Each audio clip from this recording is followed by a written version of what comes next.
What's up, guys? It's the Essential John L. Crossfire. And I am Nova Lee.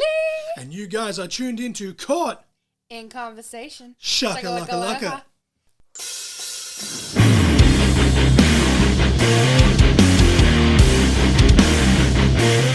laka. Welcome, ladies and gentlemen, to episode 137 of Caught in Conversation Hard Yakka. I am your host, the Essential John L. Crossfire, and Nova not here today for this intro. She wasn't actually technically part of this interview either with Patrick Hurley from AOW Australian Outlaw Wrestling, but she did throw some like little one-liners in here and there in the background. Her voice just still a little bit too shot. Mine still painful, but obviously nowhere near as bad as it was in the last couple of episodes.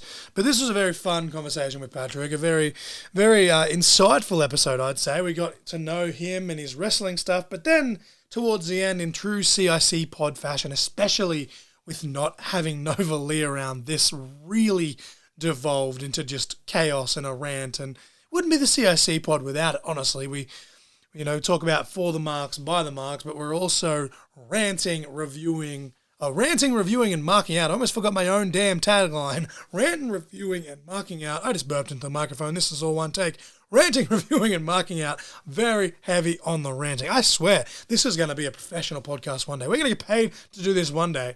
And we're not going to change a damn thing. It's just going to be organized chaos. Somehow, some way. I don't know how, but we're going to make it happen. But very great conversation here with Patrick, talking about how he became a wrestling fan and obviously how he entered the business and all the usual questions, but we always had fun along the way. And then learning about Australian Outlaw Wrestling, recapping their first two shows on the Hard Yakka tour, which took place earlier this month in November as we record this, and then promoting the December leg. And we have a huge show coming up. I guess the coup de grace of it all at the end of the show. They've got 3 dates in December, the last one actually being on New Year's Eve. And we'll get into all the plugs when I do the outro. And obviously when you get to this conversation with Patrick, he'll fill you in on not all the details, but as many details as we can give you right now with announcements pending.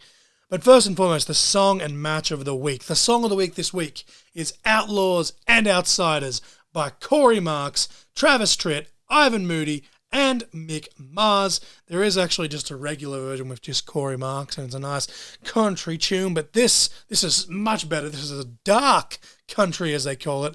A nice little remixed version of it's awesome. Would make a banger theme song for someone as well, or promo song, or show theme song, or something. It's just a great song. Obviously the name Outlaws is just, an easy pun, but it's a banger of a tune, and I feel like this would vary. You can, if you listen to this song, you could picture, I'm sure, everyone will have a different picture, but you can picture a professional wrestler or professional wrestling when listening to this song. It's a banger of a tune.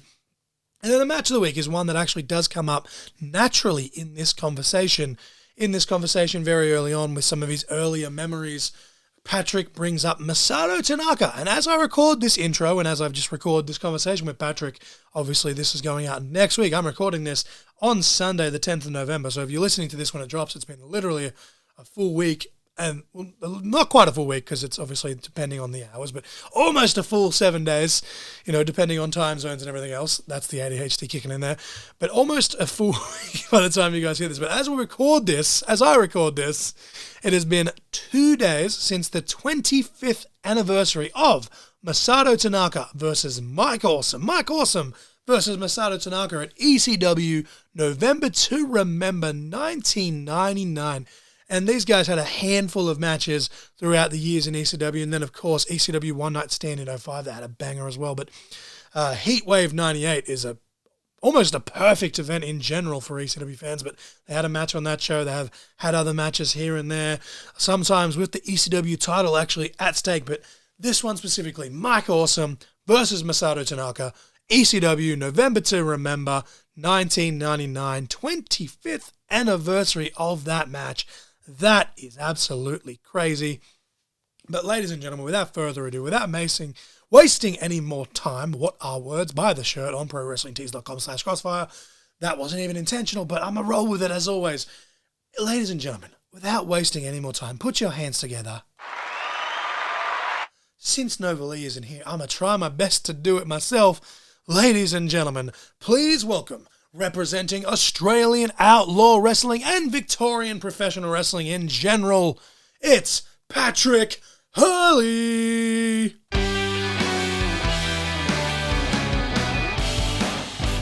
Alright, ladies and gentlemen, we are here representing Australian outlaw wrestling. I am here with one Patrick Hurley.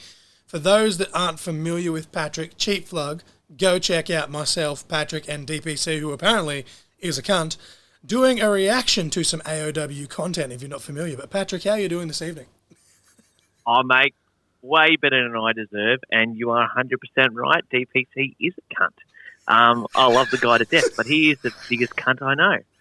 But other than that, I'm doing very well, other than you tried to ruin my evening mentioning that disgusting individual's name. There's a reason that this show is marked E for explicit, because 10 seconds in and it's straight into it. But I was just explaining to you off air, Patrick, I do still have a slight throat infection.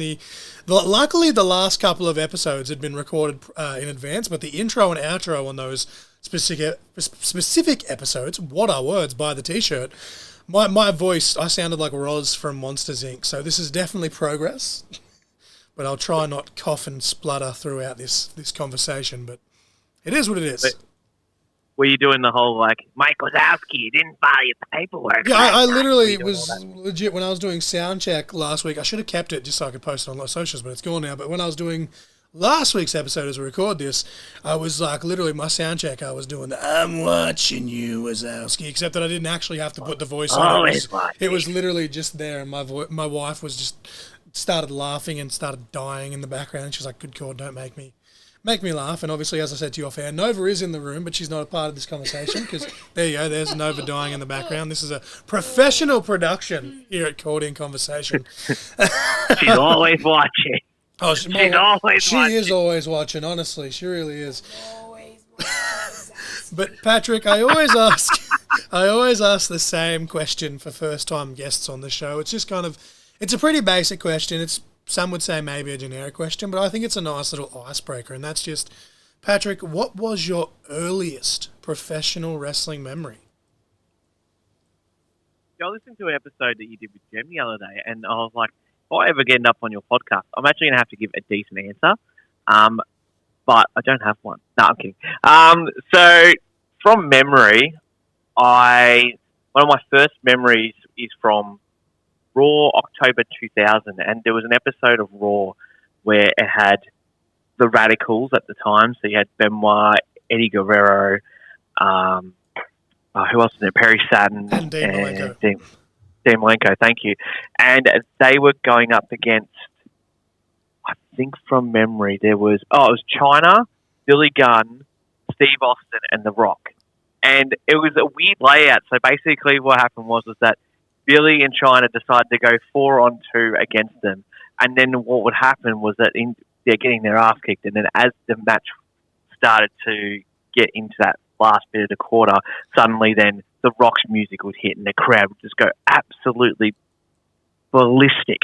Then Austin's music came on about 30 seconds later, and then they went ballistic again, and it was just like an 8-man tag melee, and it just has all these intricate stories with all these little things going on, and then you figure out at the end, I think Rikishi comes out and takes The Rock back into the car park, and that's when Triple H has, or was it, I forget who it was, if it was Triple H or was it him? It might have been him in the car, and that's right, Benoit and The Rock went into the back in the parking lot. They were fighting all the way back, and then Rikishi comes driving down with a sledgehammer and hits The Rock in the chest, and he does like a full backflip roll into something in a car. And I just remember that so vividly, and I don't know why that's like my first memory of wrestling, but it just remember the chaos and the fun and this kind of, like now looking at it, the stupidity of it. But I was hooked, completely hooked from that moment on. And I can't say why exactly that is, but I've never not watched wrestling. I think there's been points where I haven't watched it as much, but that's definitely been that point where I specifically remember it. See, that's just so funny to me, because that is almost the epitome of professional wrestling, something that's so hokey and over the top like that. It just perfectly explains wrestling, but if you were to show someone, even now, if that's they're not a wrestling fan, you just grab a random family and friend and go, hey, watch this, and it's that segment, they're probably going to be like, what the fuck is this? But it's at the same time, it's the perfect example of professional wrestling at the same time. So true, and like the only reason the people I loved the most were out of that match were The Rock and Billy Gunn. I can't tell you why Billy Gunn caught my eye, but it was like I think it was during the one phase where he'd just come back from injury and he was the one Billy Gunn, and I thought he was just the coolest mother effer. And then same with The Rock, the promos just completely gravitate you. Like, there's completely grasp you in it. And another dimension that I don't think anybody's promos have ever done since is that, like, even though he's putting people down, he's just you still believe that the wrestling part of him is really real because he wants to kick their ass, even though he's taking the piss out of them. And I just was completely hooked. And then that led into WrestleMania 17 against him and Austin, and I was by that point, completely hooked in wrestling.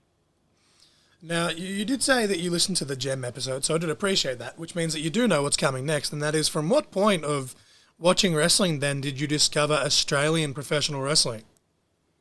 In terms of Gem's episode, I turned it off after that, so I do apologize. Oh, well, there you go. I'm kidding. I'm kidding. I'm completely kidding. No, I only do that on what I only do that for what it's cool.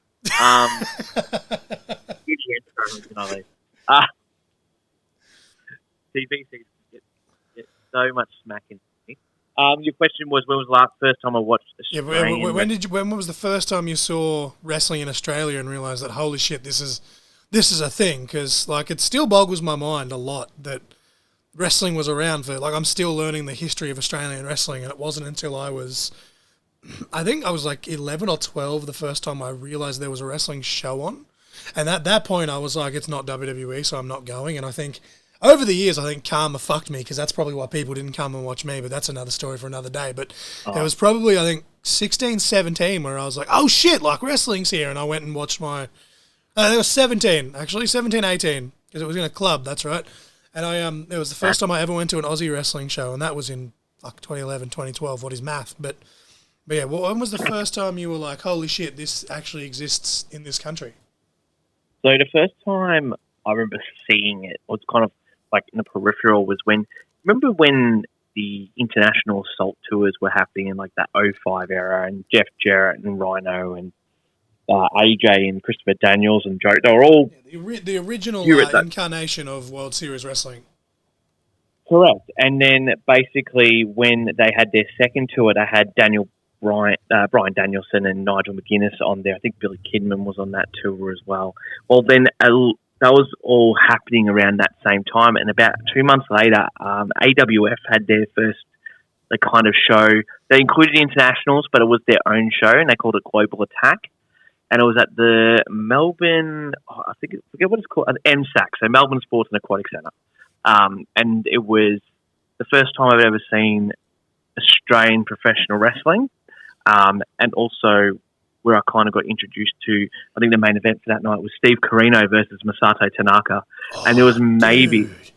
And what's even funnier going back as well is that I was talking to Richie Taylor back in the day. He was at that show as well. It's just funny how there's so many people who were similar people who were at that show as well. And there may have been like 350 people there if we're lucky. But I remember them just brawling around the ring, but they were just great technical wrestlers. It's just amazing. And then I saw the characters as well from the Australian side. So back then, I think the Cletus Blood had only been in it for a few years. He was on that show. Mike Burr was on that show. Cracker Jack and Logan were on that show. Mad Dog, who I've worked with extensively now, he was on that show as well in a three-way match. Billy Kidman was on that show. So it's really funny where that was like the first taste of not only the international side of how Australians bring them in, but also just Australian wrestling in general. That was my first show. Like, don't get me wrong, like, I still look back fondly on my very first Aussie wrestling show, but to have Aussie wrestlers piled in with some of the names that you just mentioned that's almost bizarro land, honestly. That's absolutely crazy. And around that time was when I was really into the original ECW, because by that point, 2007, so I would have been 13, 14. So prime age for that kind of hardcore, edgy style. We might of even have professional. just landed on a match of the week already, because literally, as we record this, right, they had lots of battles. Mike Awesome and Masato Tanaka, someone you just mentioned, man. but literally yesterday was the 25th anniversary of November to Remember with one of their, I think it was either their second or their third war at that point. 99. Yeah, so 99. So November to Remember 99 was 25 years ago, either yesterday or it might have even been the day before. But yeah, like the fact that came up, and then now you're mentioning these names is just that's cool. That's cool. And it's funny too because like Masato. So my first ECW match I watched is I got a $10 DVD from Golo back in the day. Oh, dude, I remember Golo. Mate, I swear. So there's 3 ECW DVDs from 2000. I got all of them from Golo. One was green, and one was red, and one was yellow. And I got the green one first, and that was Hardcore Heaven 2000. And the first match I saw on that DVD was Balls Mahoney versus Masato Tanaka. And I just fell in love with ECW then. I fucking love Balls Mahoney. And I like seeing somebody Balls' size, like at 6'2", weighing 280, and being able to not only wrestle but fly and actually tell a story in the match. And I'd never really seen Japanese wrestlers outside of Tajiri, because Tajiri was the only one really in WWE who was a Japanese wrestler other than Funaki. So that was more of a comedy thing. I'd say outside Tajiri, I'd never seen any real Japanese wrestlers. Then I saw Masato Tanaka, and I know I fell in love with Japanese wrestling just because of his hard-hitting style and the way he would connect his forearms and all that sort of stuff. And so when I saw that he was coming to Australia, I had to go. Didn't matter what show it was, I had to go. And that's what got me onto Australian wrestling too, was because of guys like Masato Tanaka and Steve Corino, who I loved from him being an absolute dick in ECW. I'm such a mark for Steve Corino, and I'm not even sorry. Like, even the other day for the NXT ECW tribute show, I was like, fuck yeah, I was like wearing my Steve Corino shirt, and Steve Corino gave me the little heart on Instagram, and I was like, oh my god, yes.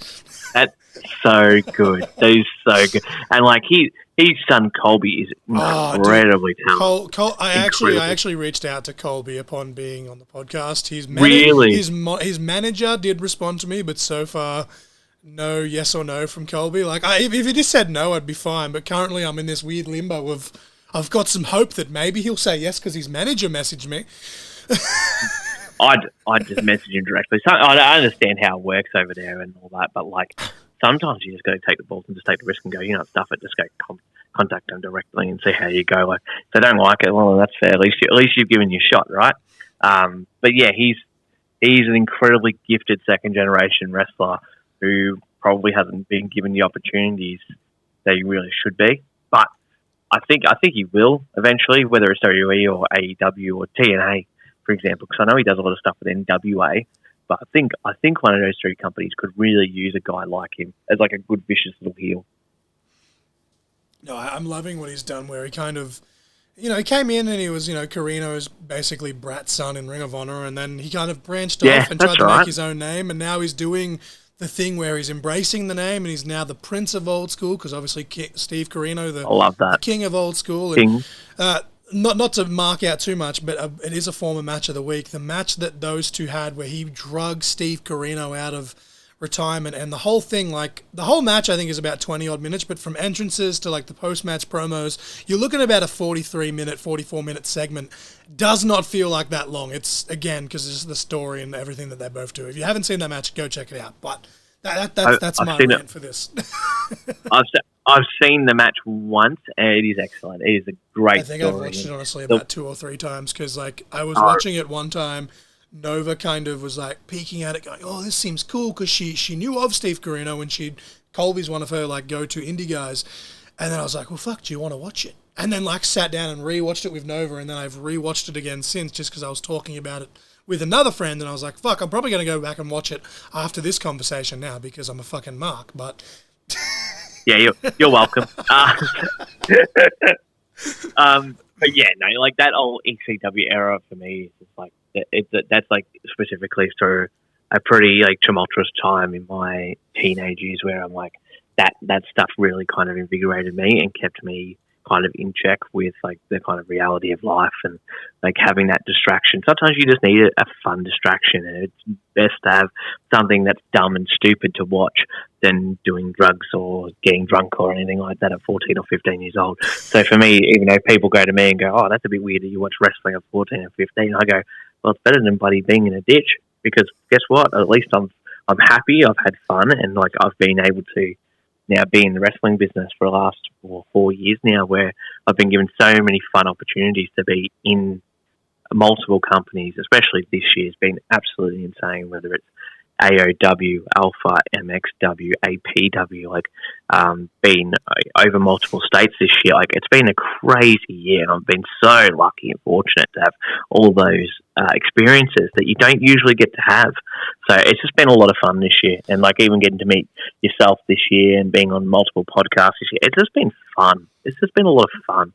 Like it's tiring, but it's just fun. I don't know how I get like shouted out amongst all of that, but I appreciate it. But that actually blends in well to the next question is, fast forwarding, when did you decide you wanted to actually be part of the wrestling business, and how did that actually come to be? Did you ever have any aspirations to be like a wrestler or a manager or a referee or anything like that? Or I never had. I had aspirations when I was younger, but I'm a big tubby, 100+ kilo per guy who is too lazy to be bothered to get into the ring and not only just hurt myself but hurt somebody else in the ring. I just didn't think that was probably the best idea. And I knew my body would not hold up at all. So I thought about it when I was younger and just put it to the side. Not because I didn't want to give it a go, it's just because I knew physically I'd probably be able to do it. Same with refereeing. So I put that to the side, and then I met, where I was working at the time, I met Richie Taylor and I met Damien Rivers. We all worked at the same factory, but we all had different jobs in the factory. So, but I became really close with them, and I barely remembered any wrestling at that time, especially in Australian wise. I sometimes would go to like the House of Hardcore shows when they would come down, or some OCW shows back in the day, and but I just wasn't particularly interested. And then they were telling me about wrestling and all that again, and so I come to it, and Richie afforded me to come to an NAW show, and like that's really funny because a lot of those guys who were on that show I've worked with since then, and then one of the guys in there is now the founder of AOW. So it's really funny that you see all these people and you go back around. And then I went to MCW, and Will Ospreay was there, and had a fun chat with him and all that at I think it was literally the last show before COVID hit for MCW. Okay. So it was like it just, and then I watched Richie. I think he had the Natural Classics that night. Him and Mike Burr were still a team at that point, and it was amazing. And like got to chat with him, just sort of fun camaraderie of it.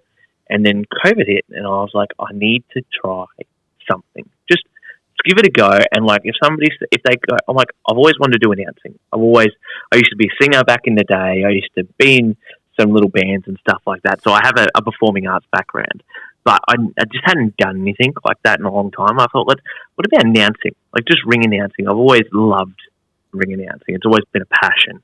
I think it brings a lot to the environment that you're in, and I noticed that I think with some ring announcers at that time, prior to myself and Jem and Ryan, all of us kind of getting into it, there was a lot of just not that higher level of like making it a big deal, like making it big, especially as you're going up the card into your main events and into your title matches, that big deal feeling that had been missing. And that's the stuff that I love. That's the thing that you want to feel when you're in. If you think it's a big deal, everybody else is going to think it's a big deal. And that's what should come with your passion and your voice as a ring announcer. And I was like, I'm going to give it a go and see if anybody's interested. And I noticed a new company at the time starting up in late 2020, early 2021 was called VPW, so Victorian Professional Wrestling. I reached out to them, and they had already had somebody in mind. They said if they had if there was a spot that came up later on, we'll let you know. I said, okay, no worries, that's fine, whatever. Didn't think of it. That was like 4 or 5 months before it was 3 or 4 months before their first show, sorry. And then 5 days before their first show, the guy dropped out and they go, "Hey, you still interested?" Oh, wow. And I'm like, you know what? Fuck it. Why not? And literally, I live in Sunbury, Victoria. They're in Strathmore. It's about a 25-minute drive. I thought, you know what? Let's have some fun. Let's give it a go and just see how it goes. And it's just been a start from there. So I wish I had fucking wrestling that was only a 25-minute drive from my house. That'd be awesome. Mate, well, that was the thing. Like, it wasn't many on the west, like, because I'm on the northwest side of Victoria, and there isn't a lot. There really isn't a lot of actual wrestling. Now there's more, but back then, other than NAW, which was in Sunshine for about 30 minutes as well, and they weren't running always. And then once COVID hit, they haven't run since, so they kind of just shut down. That was Hitman's promotion. Hurley or Hitman. But yeah, since then there hadn't been a lot. So when that came up, I was like, at least that's in driving distance, because all the other promotions were all on the southeast side. So it's a good hour and a half, 2 hours. I'm like, I just don't want to. I didn't feel like I was comfortable or ready enough to go travel 2 hours and make a mockery of myself. I just didn't have the confidence. Now I'll go do it, and it's hilarious, and I love it. But back then, I just was not ready. So when the Strathmore one came up at VPW, I was like, this is going to be fun. And it's a nice area. My dad lives around the corner from there. So it was just nice to go do it. And like, I shared it with Smacks, Daddy Smacks. He's a freaking legend in ring announcer, just in wrestling. He's a funny dude. Great character. So me and him did it together. And he's like, I want you to go around and introduce yourself to everybody and get everybody's names on the cards, and I'll read them out and we'll do half-half. I said, all right, sounds great. I don't think I got one person right. And I don't think I got anybody's weight right either. Joel Bateman was on that show. It's the first time I met Joel. Joel's weight, and he still gives me shit for it, was that Smacks announced him as 65 kilograms. And I'm telling you right now, that man is not 65 kilograms. I don't think he's 65 kilograms. So it was really funny, and like, it's just like everything, like every enunciation, every name I'd stuff up. It was hilarious. I'd like Broderick Love instead of Broderick Valentine. I said the astroperic instead of the atmospheric Zane Zodiac. Everything was wrong. Like, everything. And now looking back, like, at the time I was petrified. Looking back now is the funniest shit, and I've got footage of it, and it's just so awkwardly funny. But yeah, it was. You know what though? You could almost, like, I know ring announcers aren't meant to have gimmicks per se, but you'd almost do like a heel ring announcer or a heel manager role in that thing of, like, Chris Jericho did it as a face as well, but you're intentionally just fucking up people's names. And that's literally what happened. It was like I think people sort of thought it was on purpose and thought it was funny, but then also were just like there for the wrestling, because we hadn't been out in a long time, especially in Melbourne where COVID was so strict. I think it was literally we'd been out a total of, like, at lockdowns, maybe a total at that point in that year, maybe 4 or 5 weeks. So by the time we actually got to the show, it had been postponed and then put on later. But at that point, we were really just kind of starving for something to do. So I think a lot of people just forgave me for that. But I am so grateful they did. And like, VPW, they knew it was my first time and I was nervous. They're like, you're going to get better. You're going to get better. I'm like, yeah, maybe. We'll see.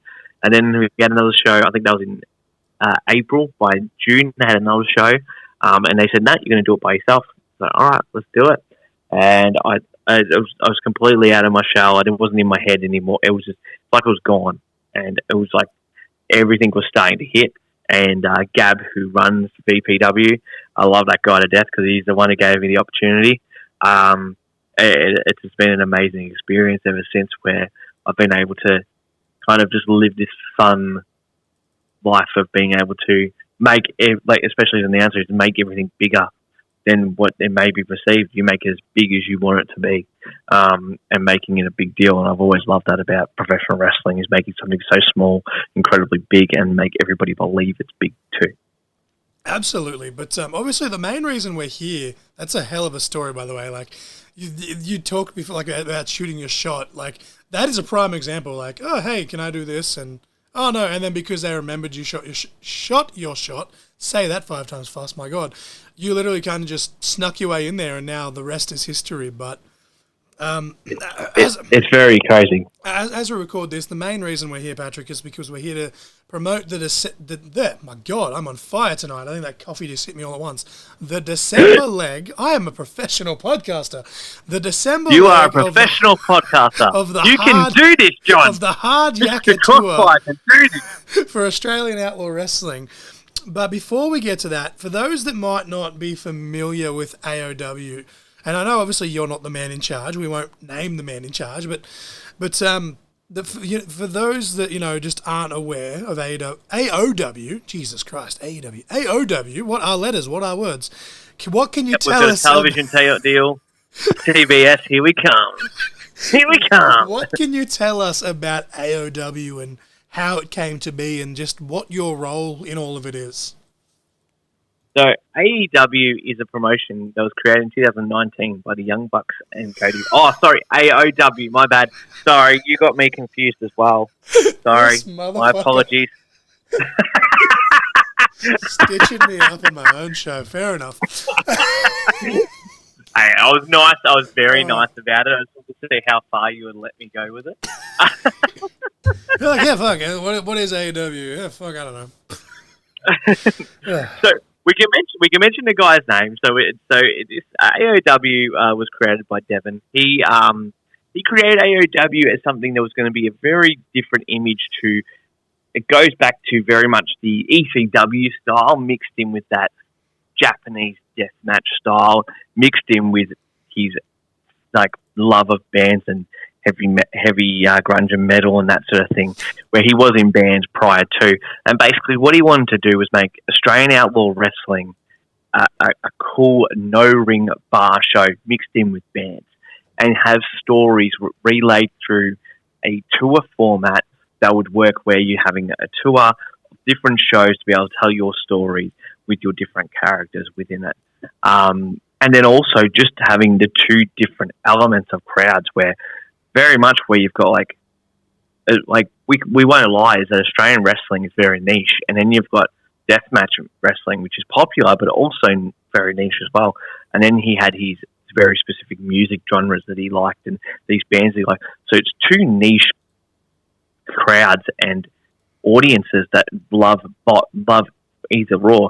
But the fun thing is that when you get them together, where wrestling fans listen to the bands and they start to like them, they become fans of theirs, and then you've got random people who just are there for the band, who then see this deathmatch wrestling with cool characters and stories and the lengths that they put their bodies through. They just fall in love with it, and I think that's what's magical in a lot of ways. I never thought I'd say magic with Australian Outlaw Wrestling, but what's magical about it is just that aura and the amount of people who really want to see something that's completely different to what they've seen before, in terms of having somewhere fun to be, where you may be the misfits, but you're our misfits. You're our people. You get to see some really cool stuff and have some great fun. And it's just been, we slowly started it off as originally it was just a show put on for the DMDU ICW tour. There was like an extension of that, where Casanova Valentine, who was in from the US at the time, he wanted to do a no-ring show. And Devin decided, yeah, I'll put it on. So he comes up to me at VPW and goes, hey, would you like to do an announcing? I said, yeah, sure, no worries, it'll be fun. I go in there and ask, where's the ring? And he goes, oh, no, this is no ring deathmatch. I'm like, oh, I don't know about this. Is this going to work? This is a bit weird. It was awesome. It was such a big success, where, like, even though I was petrified because of deathmatch, I'm just not a major deathmatch person myself in terms of like somebody who really loves it. But you get hooked. It's such a weird feeling where you just kind of get grasped in and you get hooked into it, especially when they've got. I'm a story guy, so I love stories within my matches. The way that AOW lays out their matches with their stories that we're trying to tell to our audience is incredibly gratifying, but also incredibly enticing to people to see. And that's how it's kind of been so far, where we've started where we just started off with a champion, and we started off with Jason Crusher Cole as our champion after the first tour, which was bars, bands and brawls. We've done On Parole. We've done so many. We did about 14 shows last year. We took a little bit of a break after New Year's Eve because we decided that it was just a little bit, there was a lot going on at that time personally between the promoters and our lives and all that. We just needed a little bit of a break. Give the fans a little bit of a break too. We kept some content coming through on the socials, but we've come back full speed this year, especially after our last tour as well. And we're back, and now we're back again and with Hard Yakka. And it's been a great start to a tour. We had 2 shows in 3 days, about 350 Ks from each other, so that was fun. And so it was a very hectic Melbourne Cup weekend. And we're taking a little bit of a break before we hit our last 3 shows. One in Capel Sound on December 7th, one in December 14th at Geelong at our Barwon Club, and New Year's Eve, which I'll happily announce, is Perseverance at Fitzroy. We had a great time in Fitzroy at the Old Bar, just on Brunswick Street. But it was we filled that out. We filled up 150 plus people, and it was crammed, and there was no room to do a battle royal. So we thought, let's try and find a bigger place. So we're going to do it again. We're going to have a Eureka Rumble on the New Year's Eve show, and it's going to be lit, and there'll hopefully be enough space if we don't cram the place out again. So it should be a lot of fun. I believe it's funny, just going back to what you said before about like magic, which is, as you said, a strange word, but I said it to you when we did the reaction, cheap plug, but I can't even remember who was in the match. Was it Hex and Mad Dog, or Mad Dog and someone? It was Hex and Mad Dog, indeed. Like, yeah, ADHD brain, I was like, Hex was in it. I'm like, that's good. Yeah, that's all good. Which was a phenomenal match. Again, cheap plug, go watch that. But like, I don't know if I said this to you actually on air or if it was after the air, but I said it to you anyway. Like, just the atmosphere in itself, it comes through in the footage, and like, I completely understand why you would use the word magical, but there is always going to be naysayers, and without going on a rant per se, because like, we know what professional wrestling is and all the bells and whistles and all that, but being, as you said, you yourself were kind of skeptical when you're like, no ring. There is a lot of people that do look at these shows and these tours, and because there's no ring, they say it's, quote, not real wrestling. What do you say to those types of people? Would be rude about it, but I'm not gonna. Listen, I get it. Like, I 100% get it. And before being a part of AOW, I probably would say the same thing. But you've got to realise is that wrestling is art. Like, it's completely different. It's based on what your perception of art is, right? So if you're willing to kind of not keep it within a square, like the squared circle as we call it, if you take it out of that squared circle, you're still producing a performing of wrestling. Like, wrestling wasn't in a ring originally. Like, it was originally on the ground. It was in mud pits. It was not a traditional ring set up at 6 feet above your hip, and then you didn't have to climb into a ring and do theatrics and stuff. It was literally just a mat. It was literally just mats, just like we do, or on the floor, just like we do. Like, it's not surprising that people still gravitate to that AOW does. Do we have a flair and a twist with deathmatch elements inside of it? Absolutely. But it doesn't mean that it's not wrestling. It's just a different type of wrestling. Like, there's all sorts of like Japanese wrestling and lucha libre and British strong style wrestling and German round wrestling. Like, there's all sorts of different things that people enjoy. And some people go, "Oh, that's not wrestling because, buddy, why do you need 5-6 rounds with 3 minutes in each round?" Or why do you need lucha libre rules tagging where people run out and suddenly the new guy is in the ring as a legal person? That doesn't make any sense. But, you know, that's wrestling. It's a different type of artistic expression. And this is an AOW's version of artistic expression, is where we have no ring shows that are going to blow your mind as athletes who are going to be doing stuff, and people who are going to push it to the limit. And the fans, whether they're there for the bands or whether they're there for the wrestling, are completely in awe and respect for it, and they keep coming back. And it's amazing to see that we've built such a cool following where we don't have a ring, we are doing our stories just on socials, we don't post many videos of full matches. The only times we've posted full matches have been with podcast, and I won't name his name because he's a dick. But other than that, we keep it all completely in-house. And it's been so much fun, and people love it. And that's all you can ask for. And I wasn't actually calling DPC an actual dick. I am friends with the guy. It's okay. But it's interesting because we had Alistair Fleming on this show, and it was actually quite a number of months ago now. Time has flown. But he talked about the DMDU's take on that with the Mad Earth, where everyone was just expecting, because there was no ring, it was automatically going to be deathmatch as well. And then he went, well, hold your horses, fucker. And he went hold for hold and had a pure wrestling, grappling fucking classic with Jordan Sampson, who had MMA experience. So it's as you say, it's art and it's open for interpretation. But no, I personally, I'm a fan of, dude, if dudes want to do flips and I'm in the mood for it, I'll watch it. If I'm in the mood for a deathmatch, I'll watch it. It just literally depends on the day. But at the end of the day, I'm more with you. I'm more of the psychology and the storylines and stuff like that. But, you know, you got to be open to everything. And if you don't like something, then go watch something that you do. But exactly right. As we record this, as we said, we're talking about the December leg of the Hard Yakka tour. You did just previously mention the 2 previous shows that you did have for November. If you wanted to just give us a quick recap of how, you know, the results of those 2 shows, and then go in and tell us about what the actual finer details are for these upcoming 3 or 4 shows are in December.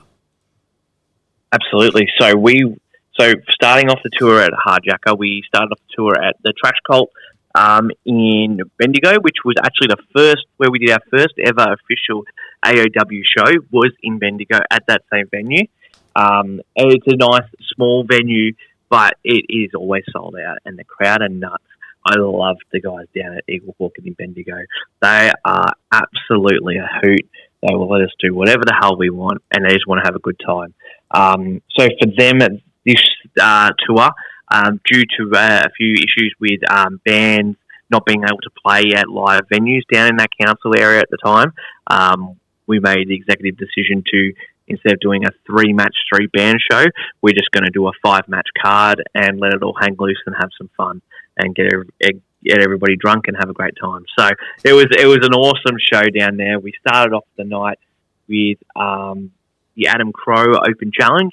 He's been going through saying that he is the giant killer of Australian outlaw wrestling, and he has beaten some giants, hook or by crook. He has beaten the juggernaut Jay Hunter, and at our last tote show, on our last tour, he had a barn burner against Heavy Set Violence, Michael Weaver, that included him taking a double pile driver onto a car door, which was the funniest and sickest thing I've ever seen, just from the sound.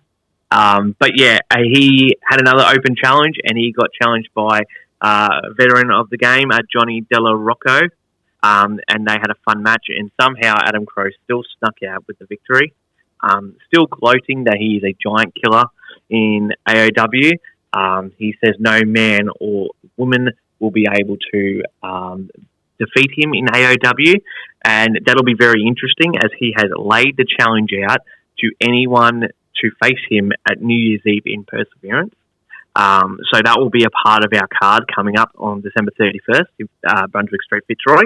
So that will be very interesting. I can't confirm who that person is just yet, but that will be a hell of a match. Whoever is going to go up against him, I think Adam Crow's going to be in for one hell of a night, whether he likes it or not. The last time he was on the New Year's Eve show, he started in the Eureka Rumble at number 1, and Hex beat the shit out of him for 3 minutes and then eliminated him. So I don't think he has the greatest record in a New Year's Eve show. But we'll see how he goes. Listen, he'll have his one-on-one match at the Eureka show. It's at our Hard Yakka New Year's Eve show. It's our biggest show of the year. I think he'll have his hands full that night. Second match was as we've recorded this weekend, Dream just happened. Which is the deathmatch tournament held by Deathmatch Down Under. And one of the combatants, Xavier Black, put his spot on the line against Dangerous Pete Morgan. Dangerous Pete Morgan has joined the Word of Hex, which is a group within AOW, headed by the Madman Hex. and his disciples are Matt Graves, Terry Shaw, and now Pete Morgan. So Xavier Black put on a death match against Pete Morgan and put his spot on the line. If Pete had won, he would have taken his spot. Pete gave it in. The gate spears Xavier Black right through a door within seconds, and they were back and forth the whole time. Xavier Black is in great shape at the moment. He's actually lost about 20 kilos since the start of the year.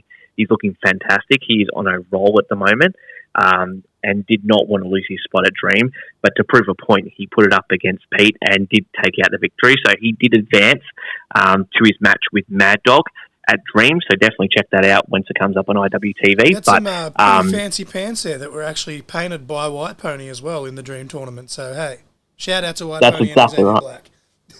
There you go. So, Xavier Black staying in the tournament. And then we had, for Bendigo, a bit of a treat, which we weren't expecting. Emilio Crow decided to make his debut at AOW to gloat his way around. And he said that no woman, man, child, or anybody could beat me. Who have you got, Pat? Trying to go at my throat. And I said, fine, I'll find you somebody who's hardcore enough. Hey, what about a hardcore bitch?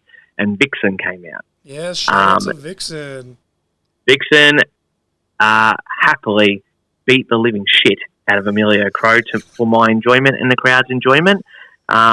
Emilio said some not nice things about kitchens that I will not repeat, and women, so I don't think I need to repeat what he said specifically.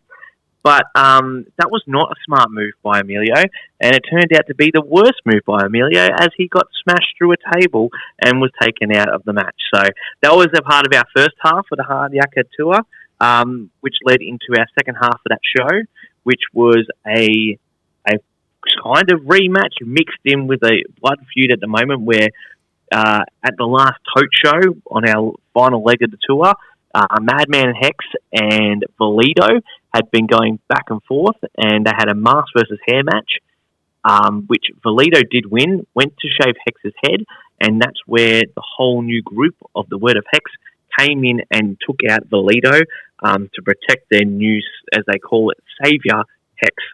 And we went into our match at Bendigo, starting it off hot, where Valido and one of the Cooters, Robbie Parker, took on... Robbie. Robbie's a legend. I love Robbie. Technically a member of my tag team, but Cooters just... Is he really? Cooters just turned heel in Canberra, so fuck my life. I'm so sorry, dude. I can't be too much of a dick because he's a baby face at AOW. So him and Valido took on Hex and Terry Shaw in a brutal tag team match. All sorts of weapons, from skewers to saws to cookie sheets to barbed wire doors. And in the end, the team of Hex and Terry Shaw got the victory, establishing themselves as a force within AOW. And I do think that Hex is just eyeing one prize and one prize only, and that's that AOW Heavyweight Championship that is being held currently by our new champion, which got crowned at the Toad as well, Mad Dog, who ended up defending his title in the main event of the Hard Yakka Bendigo leg against the brick shithouse Jordan Sampson. And that was absolutely barbaric. There was light tubes, there was glass panels, there was doors, there was barbed wire, there was gussets, and there was even ending up with a flaming door with a chokeslam through it, and including La Mastrial by Mad Dog to get the victory. So it was an incredible show. The crowd absolutely loved it. And literally that last match is exactly what AOW is about. It's about Jordan Sampson trying to get over that hump to become the champion. He's fought every champion that we've had and has come so razor close. And it's just literally the very last distraction or minute, the champion has been able to retain that belt.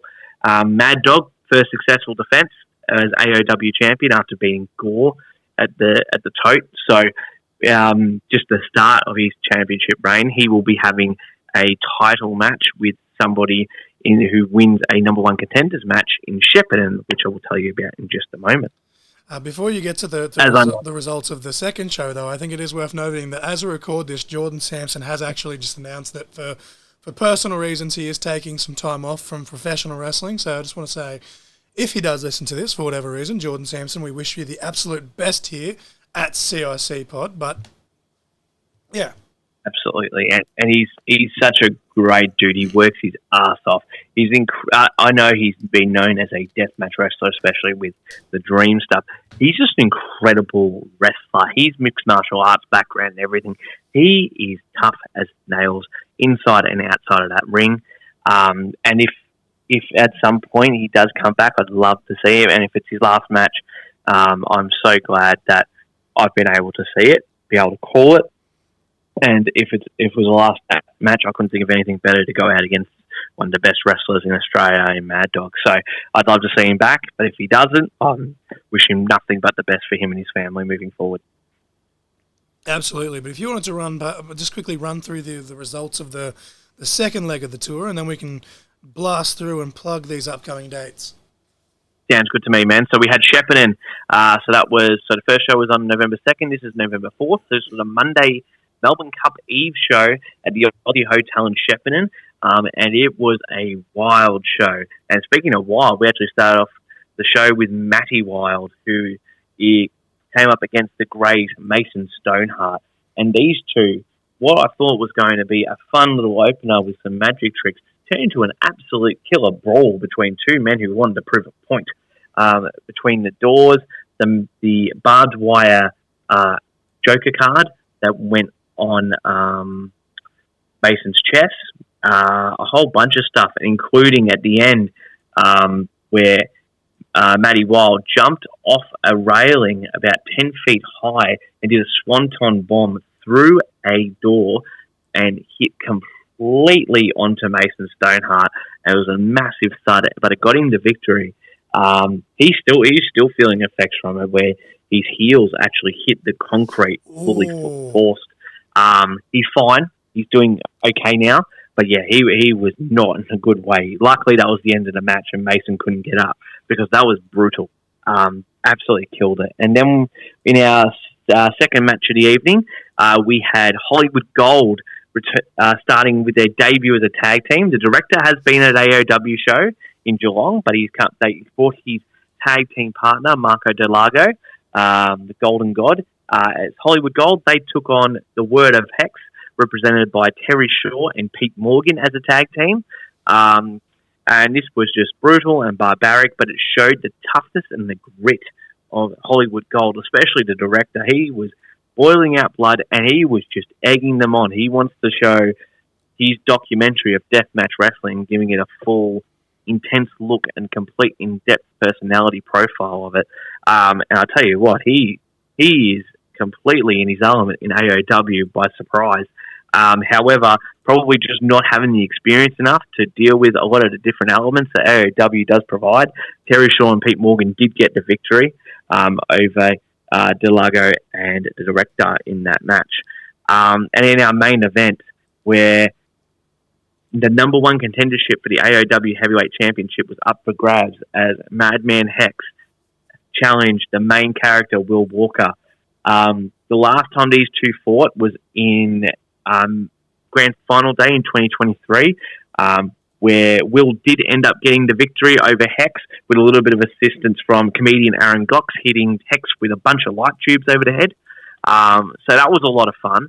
However, I think Hex has been pretty pissed, and seeing that Will Walker has now come back, he just wants him gone again. And these two did everything that you shouldn't do to each other, to a human being, and they used every pane of glass, every glass tube, every door that we had, barbed wire, everything, and it was brutal. I saw the first time I've ever seen a slice bread off a shed doing back first into a barbed wire table by Will Walker, which was incredibly impressive. I was right in front of it, and I didn't know what was going to happen. And suddenly he runs up the wall, does a slice bread, and Hex is covered in barbed wire by a door. So it was incredibly impressive stuff. However, Hex was able to fight him off, chokeslam him off that railing that Matty did a dive off of, and did chokeslam Will Walker through a door and then submitted him with a hexecution finisher, which is a double wrist-locked crossface. Will ended up passing out and led to the victory. So Hex is now number one contender. He will be challenging Mad Dog in Capel Sound December 7th at our show there, which will be an amazing show with a whole bunch of different characters and people involved in AOW. We're just really excited about the future of AOW at the moment, and as you can see, we've had some couple of pretty crazy shows, and I think it's just the beginning for AOW in regards to having all these people involved and seeing how it has been going. It's been incredible. So it's good to have all these guys on board. Yeah, I'm still bummed. It's been a couple of months now, but I'm still bummed that I missed out on that show in Canberra. But obviously, for health reasons, I wasn't able to travel. But I'm hoping that sooner than later. You should have told me. I would have come picked you up. I live just outside of Wagga, so I'm a little bit further away than I'd like to be. But I still have family and friends over there. But I just couldn't quite make it for health issues, unfortunately. Listen, mate. I could have come picked you up on the way from Melbourne. I would have taken a nice big detour, picked you up, you and the family, taken you back up to Canberra, and then actually got you to work, and you couldn't have seen the wrestling at all. But that's beside the point. But no, next time we will.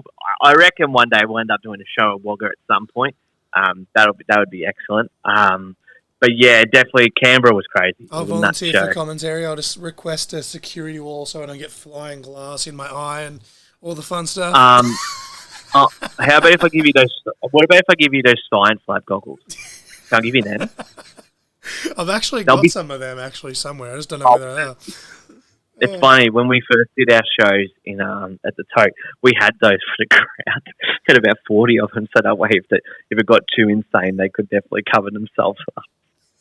It was good times. It was very good times. But yeah, we've got some great shows coming up, especially Capel Sound, where we've got at the Soundbar over there, which will be an awesome venue. So obviously one of our matches, Madman Hex versus Mad Dog for the title, which will be an incredible bout. We have Axton, who is a WA wrestler. He's worked a lot over in EPW and New Horizon Pro Wrestling. And he's also done a lot of deathmatch, no-ring matches with Dude Where's My Ring, another great promotion out in Perth. I love them guys. So he'll be out here for that show, which will be an awesome gig. Also, Xavier Black and Scotty Roach will be teaming up as Black Roach Reserve. They'll be taking on Hollywood Gold on that night as well. So that will be an awesome show. Got great bands, local bands coming out from Rosebud area. So it'll be an awesome night. December 14th, Barwon Club Hotel in Geelong. We have a big card there. J. Pete Bamford will be challenging the winner of Mad Dog and Hex. So Bamford has rightfully deserved a title shot since Mildura, where we could not have on that night. There was a medical episode with a patron, and we had to cancel the rest of the show, Mildura. And he's just been patiently waiting for that title opportunity. It hasn't come, so now he's having it at his second home in Geelong. He's getting that main event that he desperately deserves and he desperately wants. He wants to be the champion better than anybody else in AOW. Either way, he's going to have a hell of a fight, either between Hex or Mad Dog. So we'll see how that goes overall.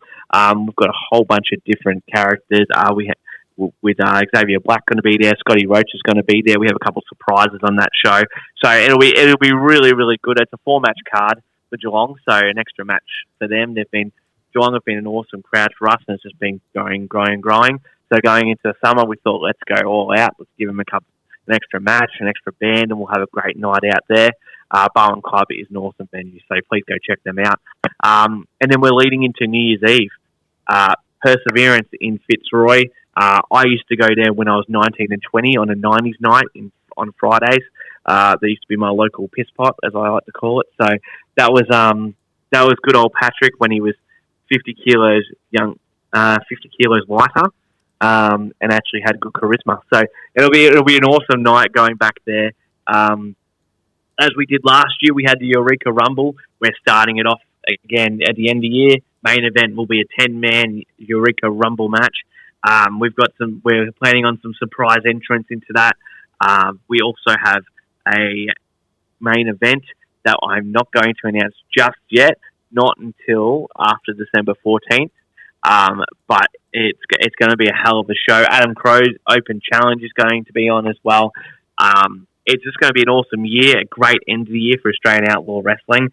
I can't wait for the future as well. We've got so many different plans we're looking forward to, especially coming into later 2025. We might take a little bit of a break early in 2025, but we've got some cool stuff happening, and I'm so excited to be able to being on the team at AOW. We can't wait to get this stuff rolling. It's going to be awesome. Well, the actual poster that I'm looking at currently, it doesn't say which date of the tour they're on, but it also says featuring Michael Weaver, Crackerjack, and more. So that is absolutely madness. Absolutely. Michael Weaver is definitely going to be there. Crackerjack is also going to be there. I'm not going to confirm what they are doing. I can definitely I can confirm Michael Weaver.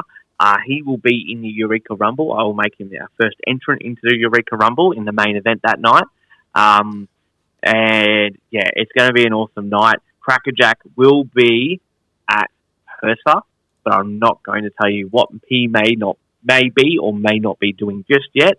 Could be in the Rumble. He could have a singles match. You never know. So we'll touch up all the elements there, and we'll go from there coming up after December 14th. But it's going to be awesome. We're really, really excited.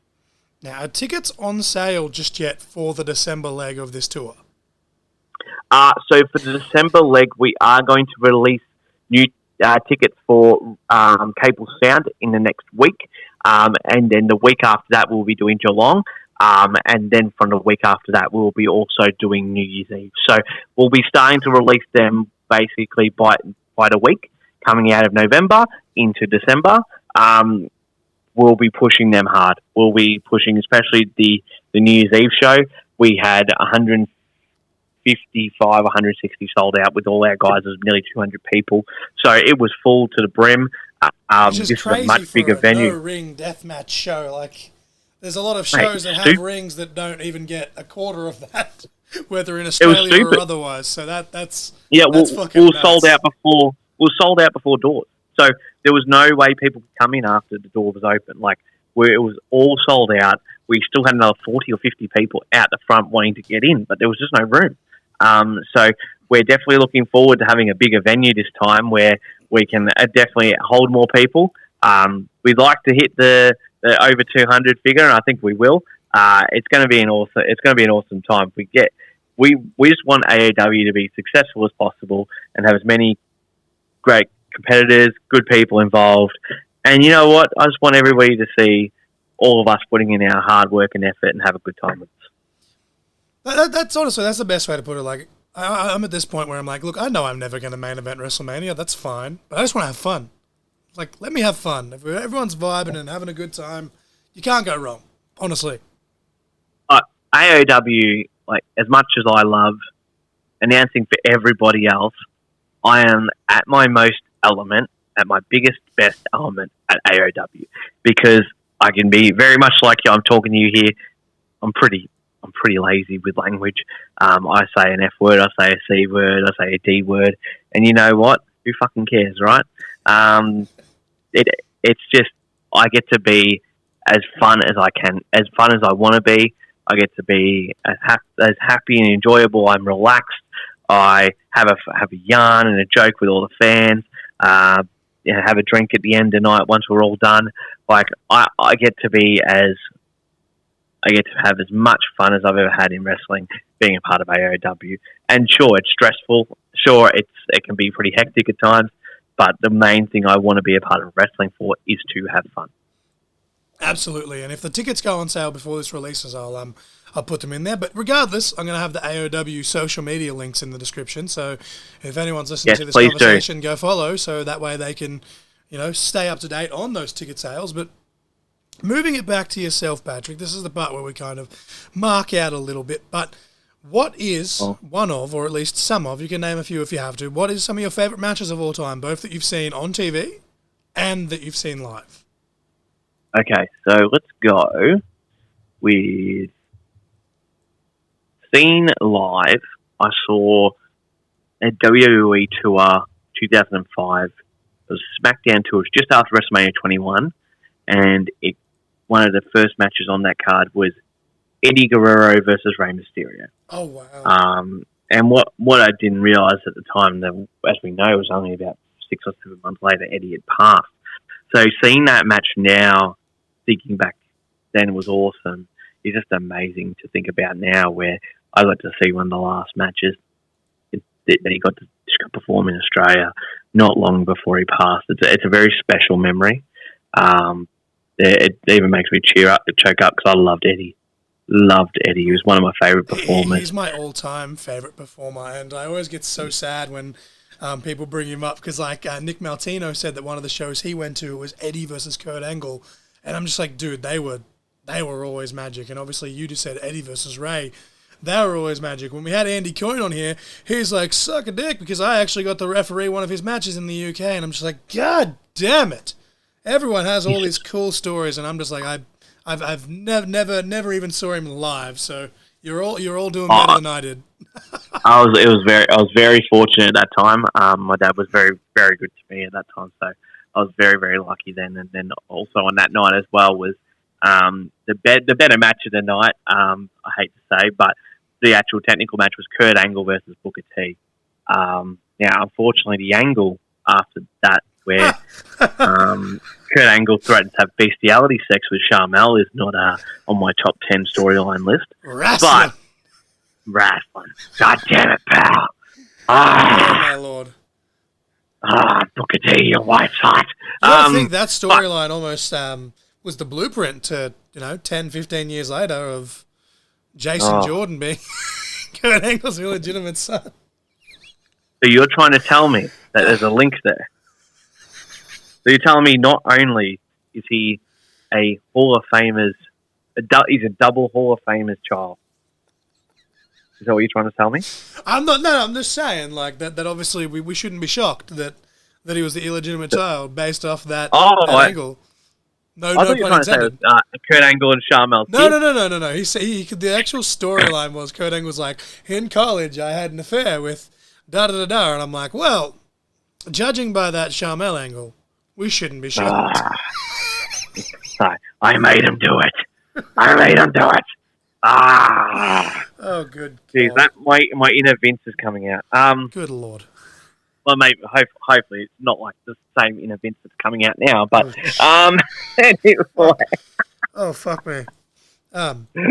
We are doing a review at some point of that show. We just haven't had a chance to watch it yet. But yeah, as I was back to the actual original question, Kurt Angle and Booker T had an amazing match on that show as well. It was like a 30-minute barn burner. It was back and forth, counter after counter. The chemistry was insane. Without the bullshit story, it was just awesome to see because it was just before it. So they're obviously planning for it, but they hadn't actually done the storyline yet, and the crowd was going absolutely ballistic against Kurt Angle. It was just nuts. So it was really, really cool to see that live. And then literally the finish was just a, you know how Booker T used to run into the corner, he'd do like the kip up through and then back into a sunset flip, like he'd flip his legs over, cross over, and then go into a sunset flip. That was the finish. But it was the perfect finish for that match because it just seemed like Kurt Angle was on him, he was on him. And he just somehow snuck out the win. It was awesome. Booker T out wrestling the Olympic gold medalist in wrestling. It was such a good finish. It was awesome.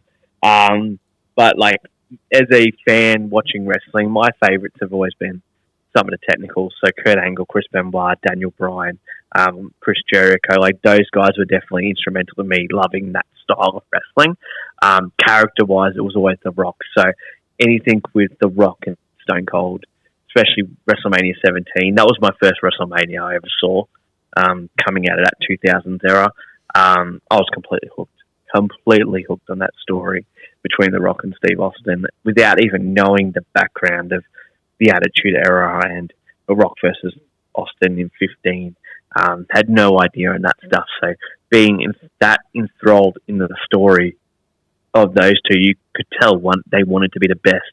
And Austin wanted and needed that title back. It was the the end degree of how far he would go to get that title. So it's an awesome story. Yeah, I don't even mind the finish. I know people don't like to talk, say Austin should have been heel. I didn't mind his heel turn at all. Maybe not with Vince involved, but that's just a part of it. Honestly, like the actual heel turn for me, like if you watch it as the match, it's great. Fine. I think it's just the aftermath of the execution just kind of, it's more of like a hindsight being 2020 kind of thing. And I just 100%. I get 100%. it, but At that the time, I got actual it. match itself, it's perfect to me, honestly. It's an amazing match. It goes like 40 minutes. It's nuts. That whole last bit goes an hour. It's insane. It's an insane match. And, you know, like, it just shows you, like, The Rock he was a really good wrestler, but he wasn't the best wrestler. He'd have his quirks and stuff. He'd perform the worst sharpshooter of all time.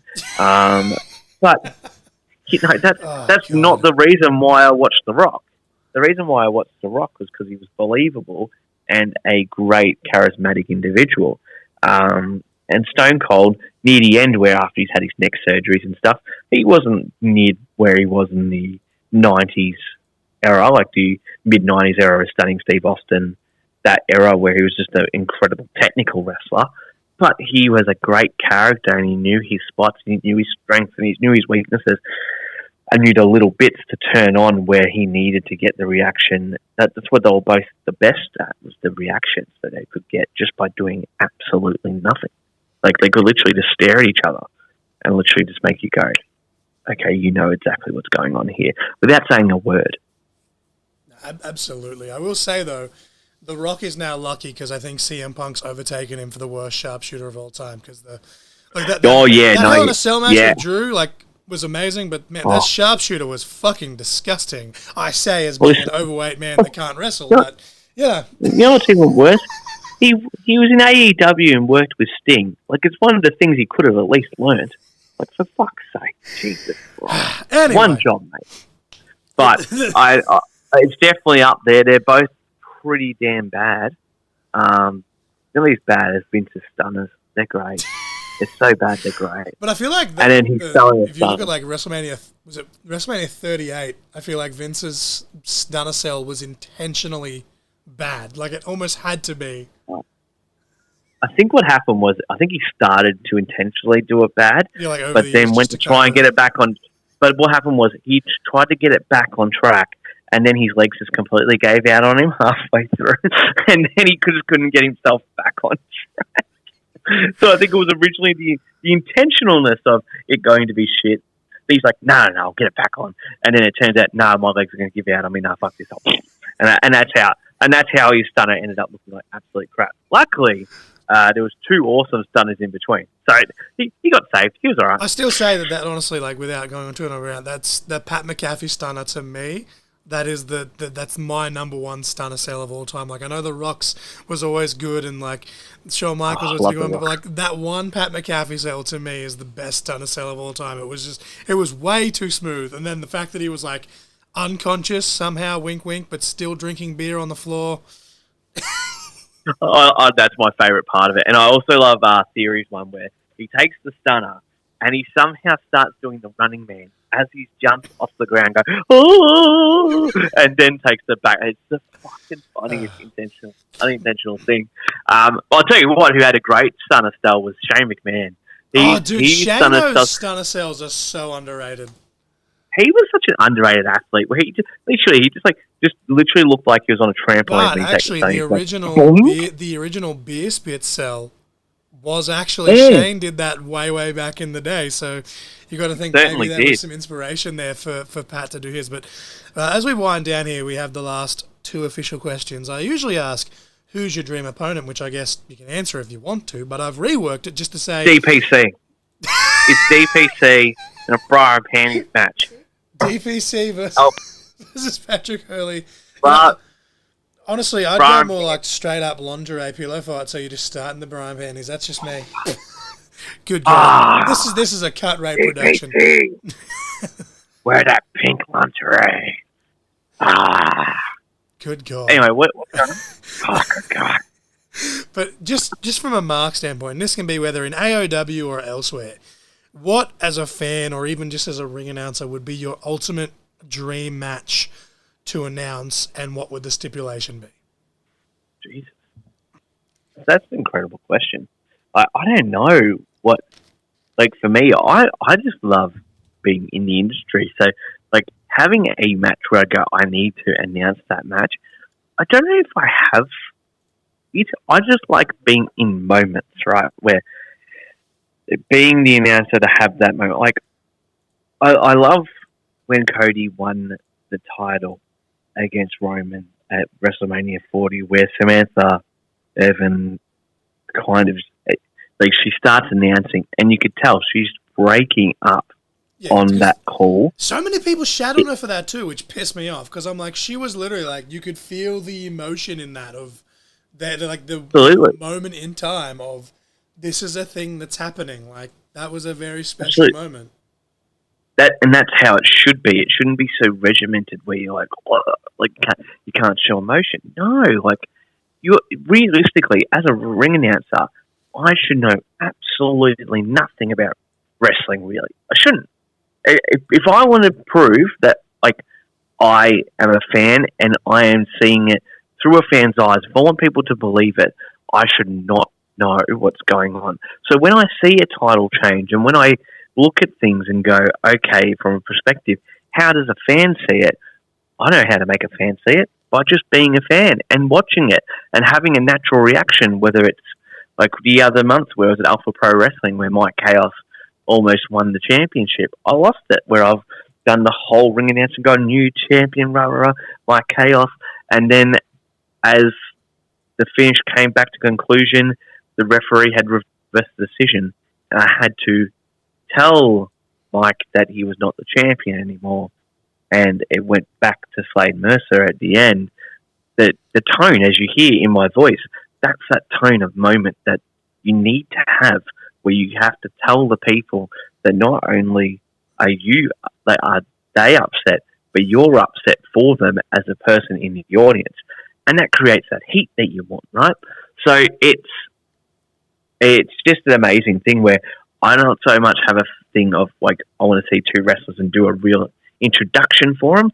It's more that I want to be there for the moments to be able to announce for them.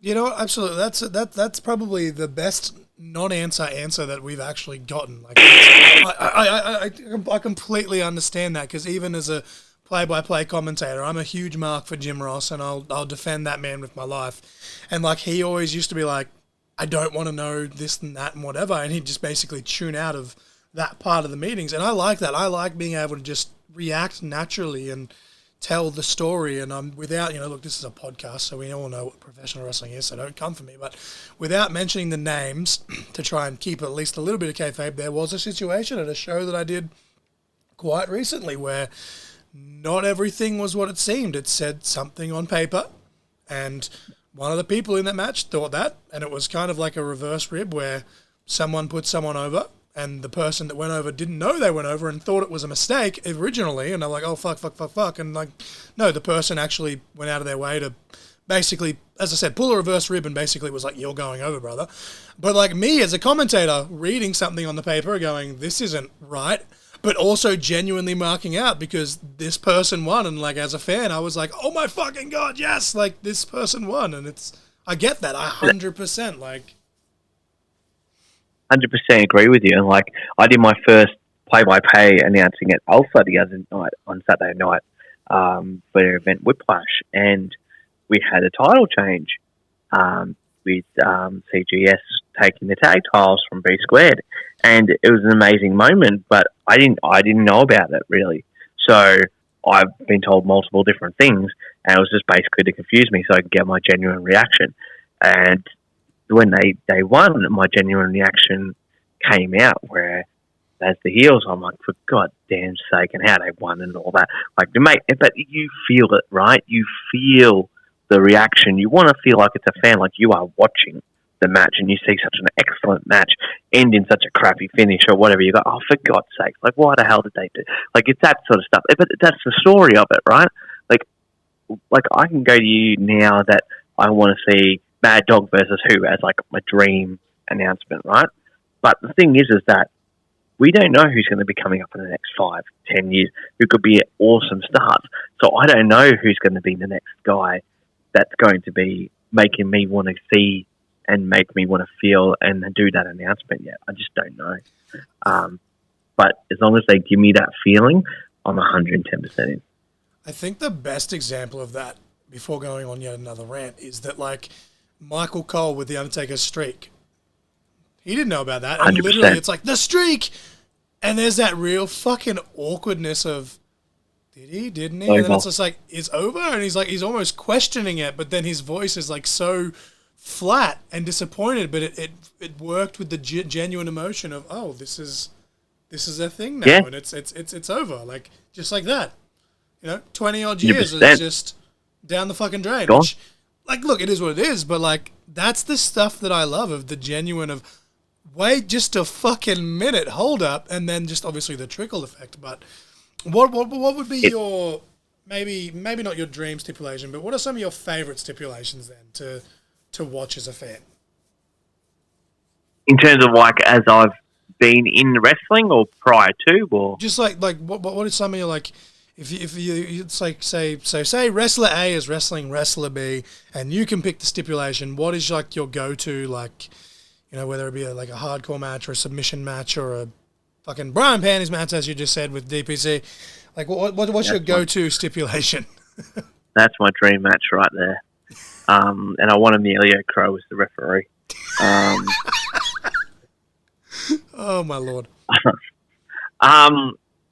I've always been a big fan of the kind of, like, the stupid gimmicks in wrestling.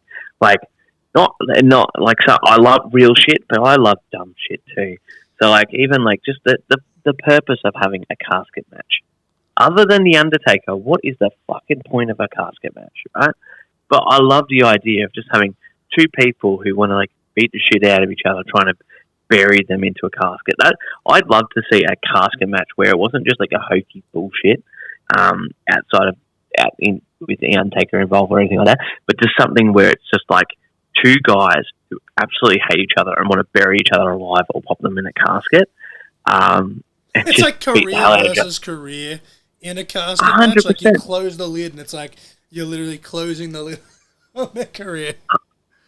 100%. And I could definitely see, like, even in AOW, if we did something like that, I could definitely see, like, a Madman Hex and, like, say a Crusher Cole or a Mad Dog or a even Valito. Like, those two have been going back and forward at it. Having like a death match version of Coffin match would be insane. And having that as, like, the end of the story for them two would be like a killer match to not only see but kind of call as well as somebody who's going to be ringing out to, or maybe even potential commentator in the future. So I just never know, but, like, I think something cool like that would be really cool for Australian wrestling. And, like, recently, as you were talking about earlier in the show, was Drew McIntyre and CM Punk in the Hell in a Cell. Seeing a Hell in a Cell that was so gritty with a story that lasted 8.5 months is insane. Like it's nuts to have a story like that was full of hatred and disgust with each other, with different points and different things that were at each other's throats, and the manipulation that Drew had against CM Punk, and CM Punk just trying to screw him at all costs. Like, you could have that same story back to front with the heel and face dynamic, and you would still get the exact same result of you're getting the person that, like, because each one, and this is the thing with a heel, right, that should always be remembered, is the heel should always have a justifiable reason for doing an action, because with a heel having that type of justifiable validation and conviction in his tone and what he does, he believes it, right? So because he believes it, and you can see, okay, that makes sense, that makes you hate them more, because you don't want them to do that. You don't want people to act that way. So having a heel like Drew, who was constantly after CM Punk because he was taking a bracelet off taking a bracelet with AJ and Larry's name that was made by a girl who was a fan, and he kept destroying it and kept taunting her with it. But the reason why he was doing that was because CM Punk kept costing him fucking world title matches for months. So of course he's going to do something to get back at him. But it was the personal reason behind it that's made like classic wrestling, though, where you're like, oh, this guy did this, this, and this, and you're like, but hold up a fucking minute. Like Punk did not, but it's like, no. He made it personal. He took it too far. It's all his fault now. And you're like, yeah, fuck, all right, I get it. Like, yeah. And as you said, that could have literally been flipped either way, and it would have still had the exact same effect, which is awesome, honestly. 100%. And that's what I reckon wrestling has really missed with their stories over the last, I'd say, 10, 15 years, where they have missed that mark, where they have not been able to get the personal vindication of a heel to actually have literally a motive that makes sense and it's completely justified. But that doesn't make him a good person in that story. It just makes him justified. That's all it does. Like, Drew was not a good person in that story. Neither was CM Punk. But one was more justified than the other, technically. And that was Punk. He was more justified in his actions. Drew was vindictive in his actions, and that's where you get your face and heel dynamic. And it worked as a perfect story. I think the Hell in a Cell was like a perfect encapsulation as an ending. And I hope they keep doing that. It was good to not have a Hell in a Cell pay-per-view for a Hell in a Cell sake. That was awesome. Dude, especially, like, there's been some of them where there was, like, 3 on one card, and you're just like, what the fuck? Like, why are we even... And honestly, War Games is even getting to that point. I'm glad that they're doing this Bloodline stuff this year because it's saved it. But to be like, hey, in 6 months we're doing War Games. Why? Fucking why? Anyway. I'll give them one thing, that the 2 that they've done with the Bloodline have made sense for the stories that have been to get there. So they've made it over like a 3 or 4 month period or 5 month period to get you to that. The Judgment Day one was a little bit less structured. It still worked. It gave you the right reaction and response, but I think the Bloodline ones have definitely been a better structure overall, and I'll be very keen for the one in a few weeks. Yeah, definitely. But the last official question here, before we go into the plugs and rant a little bit more, but I feel like this is probably going to land into a rant. We always ask a non-wrestling question, and there's actually 2, because I had one that was sent in. This was sent in by an anonymous source.